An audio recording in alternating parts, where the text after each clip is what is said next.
વિદ્યાર્થી મિત્રો એવીપી એજ્યુકેશનની અંદર તમારું સ્વાગત છે। આજે આપણે ધોરણ 5 વિષય ગણિત દ્વિતીય સત્રાંત પરીક્ષા ના પેપરનું સોલ્યુશન જોઈશું। તો વિડીયોને ધ્યાનથી પૂરેપૂરો જોજો અને ચેનલને સબસ્ક્રાઇબ ના કરી હોય તો કરી લેજો, જેથી નવા વિડીયો તમને સરળતાથી મળી રહે।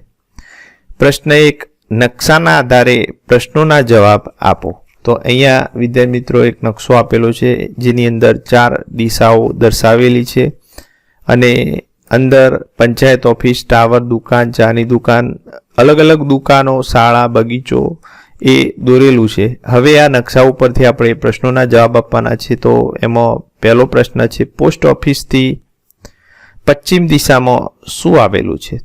પોસ્ટ ઓફિસથી પશ્ચિમ દિશામાં વિદ્યાર્થી મિત્રો આપણે જોઈશું તો રેલવે સ્ટેશન આવેલું છે। તો અહીંયા આપણે જવાબમાં લખીશું રેલવે સ્ટેશન। બીજો પ્રશ્ન વિદ્યાર્થી મિત્રો, ચાની દુકાને જવા માટે ટાવરથી કઈ દિશામાં જશો? તો વિદ્યાર્થી મિત્રો ચાની દુકાને જવા માટે ટાવરથી કઈ દિશામાં જવું પડે? તો આ બાજુ જવું પડે, એટલે કે પૂર્વ દિશામાં જવું પડે। તો પૂર્વ દિશામાં જવું પડે, બરોબર। એના પછી ત્રીજો પ્રશ્ન, રેલવે સ્ટેશન પંચાયત ઓફિસથી કઈ દિશામાં છે? રેલવે સ્ટેશન પંચાયત ઓફિસથી કઈ દિશામાં છે? તો રેલવે સ્ટેશન એ પંચાયત ઓફિસથી દક્ષિણ દિશામાં છે। તો અહીંયા આપણે લખીશું દક્ષિણ દિશામાં છે। એના પછી બગીચાથી શાળા કઈ દિશામાં છે? બગીચાથી શાળા એ પૂર્વ દિશામાં આવેલી છે। વિદ્યાર્થી મિત્રો બગીચો અહીંયા છે ને શાળા અહીંયા છે, તો શાળા એ પૂર્વ દિશામાં આવેલી છે। તો અહીંયા આપણે લખીશું પૂર્વ દિશામાં। એના પછી તળાવથી દુકાન કઈ દિશામાં આવેલ છે? તો તળાવથી દુકાન, તો તળાવ વચ્ચે છે અને દુકાન એ ઉત્તર દિશામાં છે, એટલે કે તળાવથી દુકાન એ ઉત્તર દિશામાં આવેલ છે, ઉત્તર દિશામાં, બરોબર। એના પછી વિદ્યાર્થી મિત્રો આપણે પ્રશ્ન 2 જોઈએ। તો પ્રશ્ન 2, યોગ્ય રીતે જોડકા જોડો। તો અ વિભાગ સાથે બ વિભાગ આપણે જોડવાનો છે। તો ચાલો જોડીએ। તો અહીં વિદ્યાર્થી મિત્રો આપણે જોઈશું પહેલું, તો પહેલી આકૃતિ આપેલી છે, તો આમાંથી શું આવશે જવાબ? તો અહીંયા આવશે વિદ્યાર્થી મિત્રો ખુલ્લું સમઘન ખોખું બનશે। તો અહીંયા ઉપરનો ભાગ ખુલ્લો રહેશે, એટલે કે ખુલ્લું સમઘન ખોખું બનશે। બીજે જે છે એનાથી કેવું ખોખું બનશે? તો એનાથી બંધ સમઘન ખોખું બનશે। ત્રીજું, તો ત્રીજાની અંદર આપણે જોઈશું તો ખોખું બનશે નહીં, અધૂરું રહેશે। અને ચોથું, તો આ જે છે આકૃતિ એના વડે શંકુ આકારનું ખોખું બનશે, તો એ આવશે। આ રીતે આપણે જોડકું જોડવાનું છે। એના પછી પ્રશ્ન 3, યોગ્ય રીતે જોડકા જોડો। તો પ્રશ્ન 3 ની અંદર પણ જોડકા આપેલા છે। અહીંયા અપૂર્ણાંક છે, સામે દશાંશ અપૂર્ણાંક છે, આપણે જોડવાના છે। ચાલો જોડીએ। અહીં પેલું વિદ્યાર્થી મિત્રો 1 દશાંશ, તો એની સામે આવશે b 0.1, તો અહીંયા આપણે જોડીએ 0.1 આવશે। અહીં છેદમાં 1 શૂન્ય છે માટે 1 પોઈન્ટ કપાશે। બીજું 1/100, તો અહીંયા છેદમાં 2 શૂન્ય છે તો 2 પોઈન્ટ કપાશે, 0.01।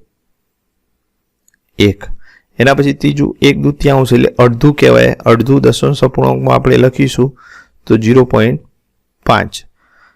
અને ચોથું 0.8, તો અહીંયા 1 પોઈન્ટ કપાયો છે તો છેદમાં 1 શૂન્ય આવશે, એટલે કે 8 દશાંશ। અને પાંચમું 0.08, 2 પોઈન્ટ કપાયા છે એટલે છેદમાં 2 શૂન્ય આવશે, 8/100, બરોબર। તો આ રીતે આપણે જોડકું જોડવાનું છે। એના પછી આપણે આગળ જોઈએ। પ્રશ્ન 4, નીચેની ખાલી જગ્યાઓ પૂરો। તો એમાં પહેલું વિદ્યાર્થી મિત્રો 1/2 રૂપિયો બરાબર ખાલી જગ્યા પૈસા। તો અહીં આપણે જાણીએ છીએ કે 1 રૂપિયો બરાબર વિદ્યાર્થી મિત્રો 100 પૈસા થાય એટલે અડધો રૂપિયો, 1/2 એટલે અડધો રૂપિયો બરાબર કેટલા પૈસા થાય? તો 50 પૈસા થશે. એના પછી બીજું 1 સેમી બરાબર ખાલી જગ્યા મીમી. તો આપણે જાણીએ છીએ કે 1 સેમી બરાબર 10 મીમી થશે. ત્રીજું 50 સેમી બરાબર ખાલી જગ્યા મીટર. તો વિદ્યાર્થી મિત્રો 1 મીટર બરાબર 100 સેમી થાય. તો 100 ના અડધા 50 સેમી એટલે કે 50 સેમી બરાબર અડધો મીટર. એટલે કે આપણે અહીંયા 0.5 મીટર લખીએ તો પણ ચાલે, અને જો 1/2 મીટર લખીએ તો પણ ચાલે. બરોબર. એના પછી 5મો પ્રશ્ન જોઈએ. નીચેના દાખલા ગણો. તો એમાં ગમે તે 4 છે, આપણે બધા ગણીશું. પહેલો અહીંયા આપેલો છે દાખલો. એક ત્રિકોણ છે, બાજુની આકૃતિની પરિમિતિ શોધો. તો વિદ્યાર્થી મિત્રો સૌથી પહેલા આપણે આની પરિમિતિ શોધીએ. તો અહીંયા આપણે લખીશું કે ત્રિકોણની પરિમિતિ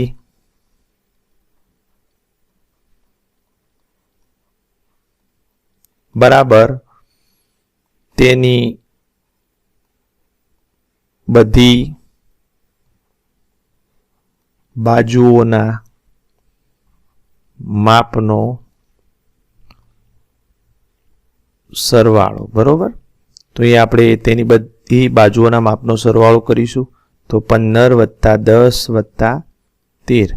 તો 15 + 10 + 13 કરીશું તો અહીંયા સરવાળો આપણને વિદ્યાર્થી મિત્રો મળશે 30 ને 5 35 ને 3 38. બરોબર. 38 સેમી એકમ આવશે આપણો સેમી. તો પરિમિતિ અહીંયા 38 સેમી થશે. એના પછી બીજો દાખલો આપણે જોઈએ. 15 મીટર લંબાઈના ચોરસની પરિમિતિ શોધો. અહીંયા વિદ્યાર્થી મિત્રો ચોરસની પરિમિતિ શોધવાની છે. બરોબર. ચોરસની બધી બાજુના માપ સરખા હોય એટલે કે 15 મીટર છે. તો ચાલો શોધીએ.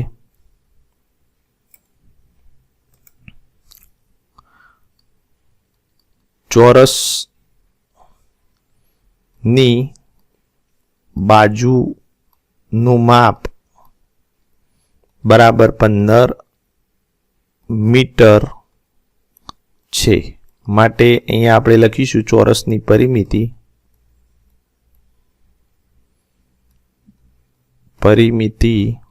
બરાબર 4L થશે. માટે 4 × 15 બરાબર 15 × 60 મીટર. બરોબર. 60 મીટર પરિમિતિ થશે. એના પછી આપણે આગળનો દાખલો જોઈએ. 5 સેમી લંબાઈ અને 3 સેમી પહોળાઈ ધરાવતા લંબચોરસની પરિમિતિ શોધો. તો વિદ્યાર્થી મિત્રો અહીંયા 5 સેમી લંબાઈ છે અને 3 સેમી પહોળાઈ છે. તો ચાલો ગણીએ.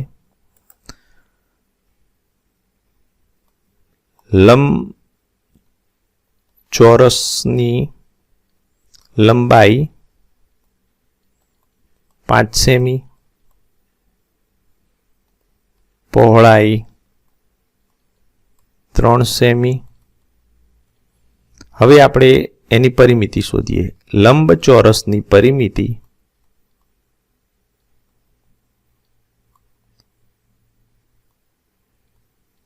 બરાબર 2 / L + B.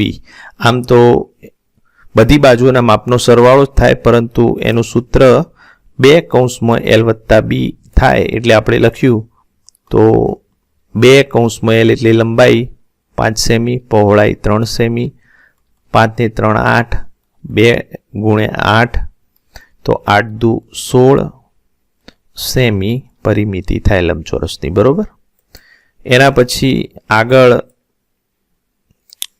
ચોથો દાખલો. 17 મીટર લંબાઈના ચોરસ ભાગનું ક્ષેત્રફળ. હવે વિદ્યાર્થી મિત્રો અહીંયા ક્ષેત્રફળ શોધવાનું છે ચોરસ ભાગનું. બરોબર. એની લંબાઈ આપણને આપેલી છે 17 મીટર. તો ચાલો ગણીએ. ચોરસ ભાગની લંબાઈ બરાબર 17 મીટર. બરોબર. 17 મીટર આપણને આપેલી છે અહીંયા 17 મીટર. તો એનું ક્ષેત્રફળ શોધીએ. તો ચોરસનું ક્ષેત્રફળ બરાબર ચોરસ ભાગનું ક્ષેત્રફળ બરાબર ચોરસ છે એટલે લંબાઈ પહોળાઈ સરખી હોય માટે લંબાઈ ગુણ્યા લંબાઈ એનું સૂત્ર થશે માટે 17 ગુણ્યા 17. હવે 17 ગુણ્યા 17 એટલે 17 નો વર્ગ વિદ્યાર્થી મિત્રો 289 થશે. એનો એકમ આવશે ચોરસ મીટર, કેમ કે મીટર છે બરોબર. તો 289 ચોરસ મીટર જવાબ આવે. એના પછી પાંચમો દાખલો અહીંયા આપણને આપેલો છે. તમારા વર્ગખંડની લંબાઈ 12 મીટર અને પહોળાઈ 11 મીટર છે તો તેનું ક્ષેત્રફળ કેટલું થાય? તો અહીંયા લંબાઈ અને પહોળાઈના માપ જુદા છે એટલે વર્ગખંડ એ લંબચોરસ છે. તો વર્ગખંડની લંબાઈ અને પહોળાઈના માપ આપણને આપેલા છે. તો ચાલો ગણીએ ક્ષેત્રફળ. તો વર્ગખંડની લંબાઈ 12 મીટર બરોબર અને પહોળાઈ 11 મીટર છે માટે લંબચોરસ વર્ગખંડનું ક્ષેત્રફળ બરાબર લંબચોરસ છે માટે સૂત્ર થશે લંબાઈ ગુણ્યા પહોળાઈ. તો 12 ગુણ્યા 11 બરોબર વિદ્યાર્થી મિત્રો. તો હવે 12 ગુણ્યા 11 જવાબ આવશે 132.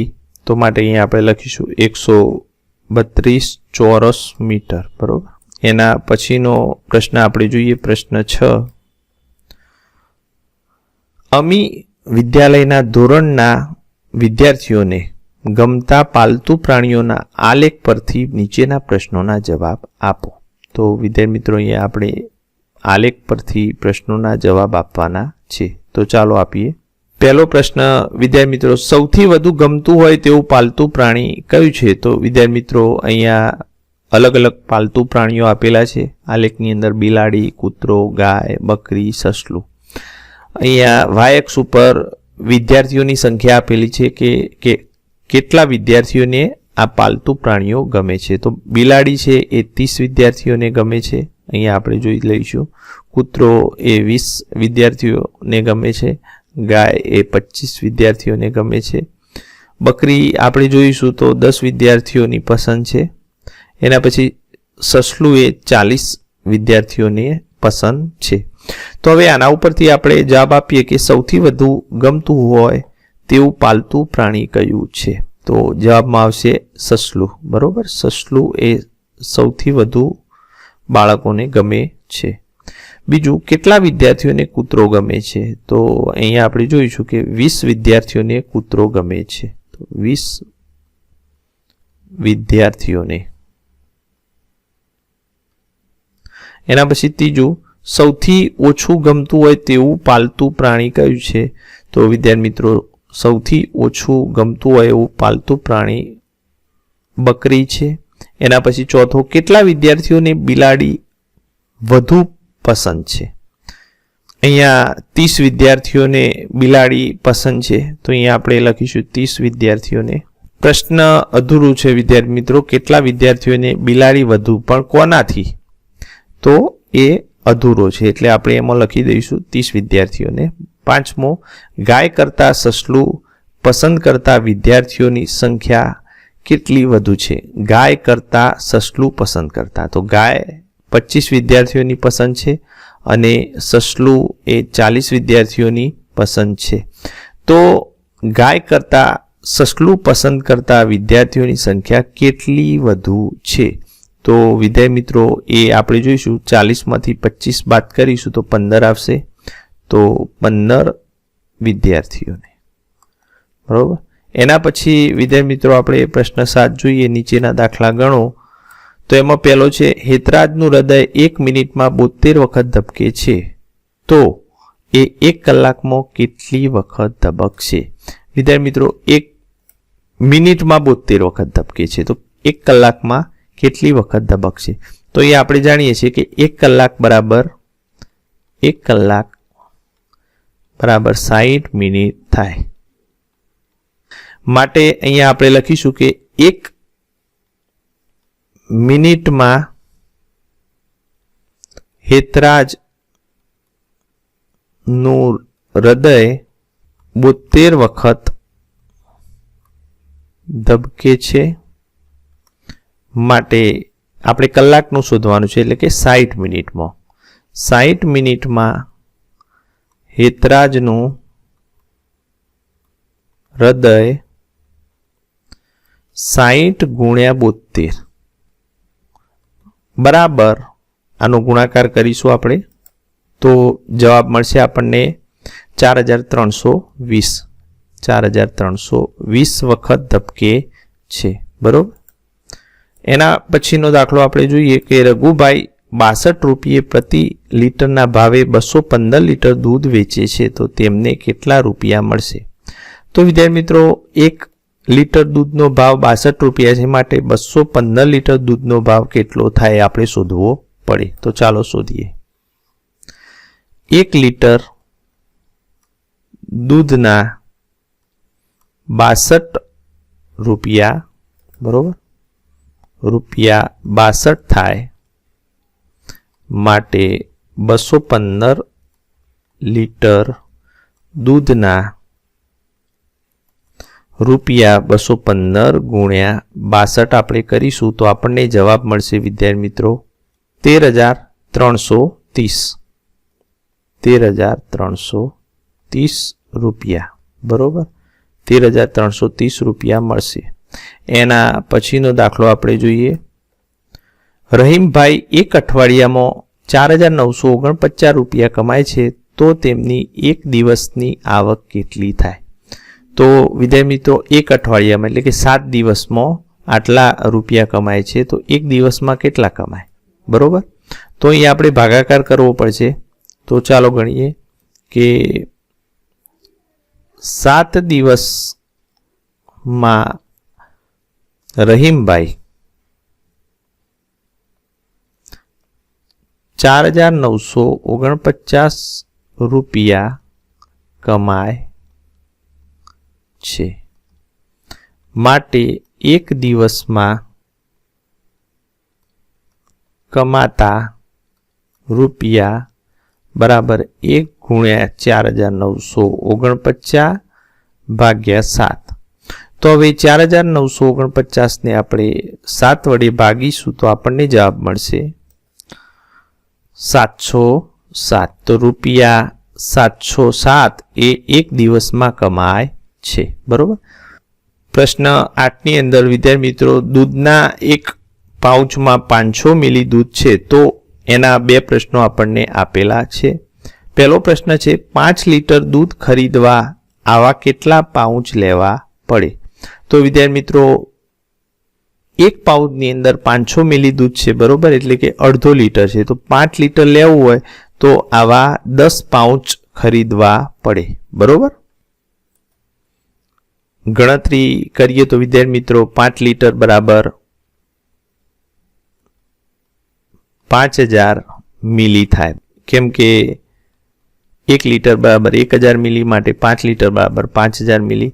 હવે કેટલા પાઉચ લેવા પડે તો લેવા પડતા પાઉચ એટલે કે 5000 મિલીને જ આપણે 500 મિલી વડે ભાગવા પડે તો 2 શૂનો ઉડી જશે અને 5 દાન 50 એટલે કે 10 પાઉચ લેવા પડે।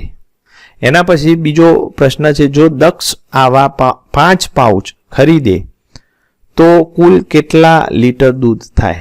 10 પાઉચમાં 5 લીટર દૂધ થાય તો વિદ્યાર્થી મિત્રો 5 પાઉચમાં એનાથી અડધું એટલે કે 2.5 લીટર દૂધ થાય। તો અહીંયા આપણે 5 પાઉચમાં કેટલું દૂધ થાય એ ગણવું હોય તો ચાલો ગણીએ કે 1 પાઉચમાં દૂધ બરાબર 500 મિલી।